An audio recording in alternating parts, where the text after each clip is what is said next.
course. And this time around, Stuart, we're talking about really the effects of not being able to hear very well. So welcome. Thank Always you. good to see you. Great to see you, Ken. Yeah. That's awesome. Yeah, so, one of the things that we're really focused on, in being in the ear, there's a lot of sensitivity in the ear. Yes. There's a lot of things we can measure and a lot of other things we can do besides just help people to hear better. And we'll talk more about that a little bit later, of course. But falling is a big deal. It's a really big deal. Like every 11 seconds, somebody is seen in an emergency room for falling. Basically, only half the people that fall tell somebody. Right. They don't want to say, oh, I fell, They're nervous what their kids will think or their friends will think. So there's a lot of ramifications to that, So, when you have hearing loss, you're more likely to fall. Don't ask me how that's related. Yeah, these people come up with these studies, but it's pretty darn accurate. It's not as though, if I'm understanding this, when you're congested, when you have a cold, because your inner ear, your equilibrium can be off for a few days, and you can get a little that's dizzy. not it. Yeah, but this isn't it at all. This is just pure hearing loss without any kind of other effects. Wow. And so, like you're 30% more likely to fall, even if you have a mild sensorineural hearing loss. So it's a big thing. So, one of the aspects of this new technology that we have that you wear, right on your ear is a fall detection system. Right. So when you fall, it sends out a pre-designated message to your contacts, up to 3 different contacts. So they know you fell, so they can get back in touch with you and, see how you're doing, what's going on, if you need help, obviously. If, you don't respond, you're not near your phone or, you can't get up or whatever, then it sends out, it geotags where you're at. Okay. So they know where to send help or come over and check you or something like that. And, here, just a quick story, not too long ago at a Christmas, we had a gentleman's hearing aid that came back from repair. And we tried to call him to pick it up, didn't answer. And, my son, Brandon, said, you know what, I live right down there. Let me just run by, So he runs by. The guy's been on the floor for 2 days. Oh, my God. So he gets on his cell phone, calls 911, and, gets him in there. The guy could hear for Christmas, but he could also, get up and get help that he needed. And so people do this, and nobody ever thinks they're going to fall. It's always going to be somebody else, Let me ask you something about the hearing aids Sure. with the fall detection and they call.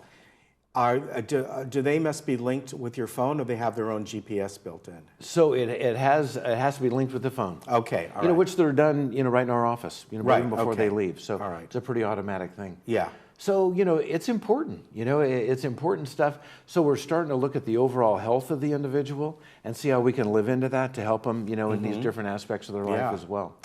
So now, another aspect of, I think is an obvious one, is loneliness. Yeah. That's right. So, boy, have we heard this, forever, and loneliness is a big epidemic. Yeah, and it's an epidemic because obviously people are living longer, they're living in different facilities, right?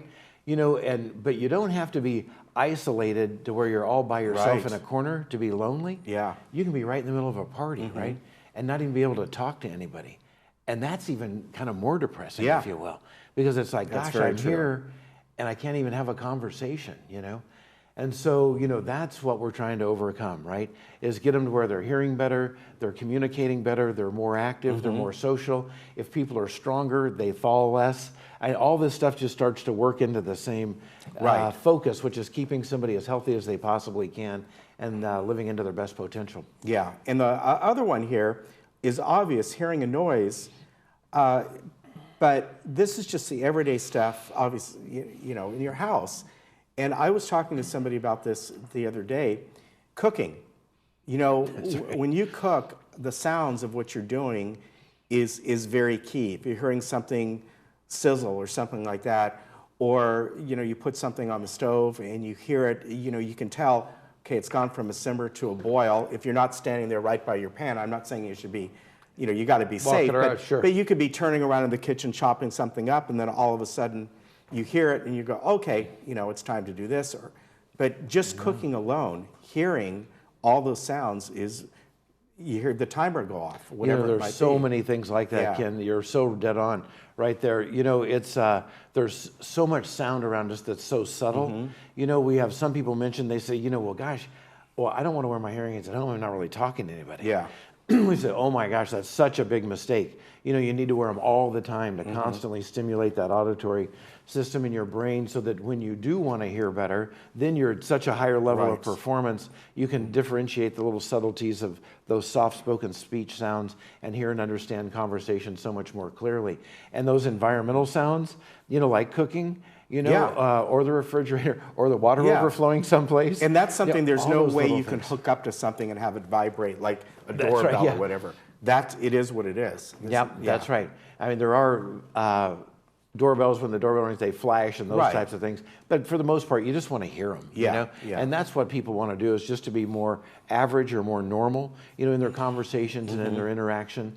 And, you know, that's important. So, you know, then you take that to a whole different level, you know, of hearing and noise, right? Stuart, I could never hear in a restaurant, you know? I mean, in my 35 years, you know how many times I've heard that? Right. I mean, so many. It's, you know, obviously a noisy place is harder to hear than a quiet environment like this is, right? Yeah. You know, this is nice and quiet, we can do just fine. But, you know, when you're in noise, there's that signal to noise ratio we're always looking at and trying to reduce the noise and enhance the speech to give you a favorable ability to understand the speech more clearly. So, you know, now with this new Livio Edge AI product that's just come out, all you do is tap it. And it replays the last 15 seconds of what you heard in a few milliseconds, and then rewinds it, screens the noise, and gives you the speech much clearer. I mean, that's amazing. Artificial intelligence at work, right? I mean, it's really amazing. So I mean, all within and it sounds great. Wow. So hearing and noise is a big deal. You know, we have technologies that are getting better and better all the time. You know, you couple that with everything else that goes on in the hearing systems, you know, it's been a fantastic opportunity for us to really move people forward in a lot of ways. Yeah, and again, like you said, even around your house, if you're alone, how important having those hearing aids Really important. Yeah, we've got to keep everybody on the air. And stop them from falling. Right. As far as the different hearing aids go, you know, I know there's all different levels. And whatever might be right for someone, they might be at the start of maybe somewhat a hearing loss, so they may not need, they can still hear somewhat or hear fairly well. You bet. But I've said this before, my father-in-law was in that situation and got hearing aids. But when he's out and about, he's in a restaurant, muffled sounds, he could hear, but not really like focus on everything that was going through. At home, he was fine. But there's a very good example. That's right. So, I mean, you know, a lot of people say, well, I hear you just fine. Yeah, I said, you know what, if it was as quiet as this is in my office, we're this close together, we're paying attention, you know, if the world were like this, you'd hear everywhere you go, but you don't, you know, and that's why you're here today, is you're struggling. So we give them speech and noise tests, and boy, their understanding ability goes right, you know, through the floor. You know, they're understanding 35, 42%, you know, you can't have a conversation if you're only understanding less than half of what people are saying, right? So you need to get that way up, you know, in that over that 80 percentile. And we were talking, I think, once before about this, how we're beginning to see younger folks because of the earpods and things like that, and they're playing things at a higher volume, or even if they're not at a real high volume, it's right there. The speakers are in your ears. Well, that and the longevity, right? And the longevity. They're wearing the darn things all day long. Right, You know, it's like, my God, like they're implanted there practically, right? So that's the big deal. So teen hearing loss is way up, you know, so, you know, on those smartphones, you know, there's a way to go into settings and limit the loudness. So I would encourage any parent or grandparent that can get a hold of their phones to limit that. You know, you can put it down 75%, and it's still plenty loud. You know, it's just not that earth-shattering, you know, volume that you really don't need.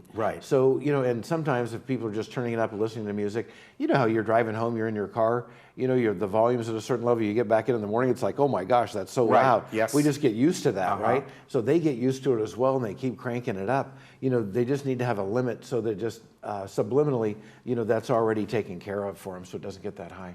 Yeah, and of course, you know, one of the things that I read about recently is, you know, one of the, you know, the singers, the rock and rollers and all, who was huge during the 80s and 90s, has severe hearing loss primarily from the concerts that they would play at. That was probably Huey Lewis, Huey right? Lewis, that was, he was tied into Starkey, right? He was thanking Starkey on the Today Show.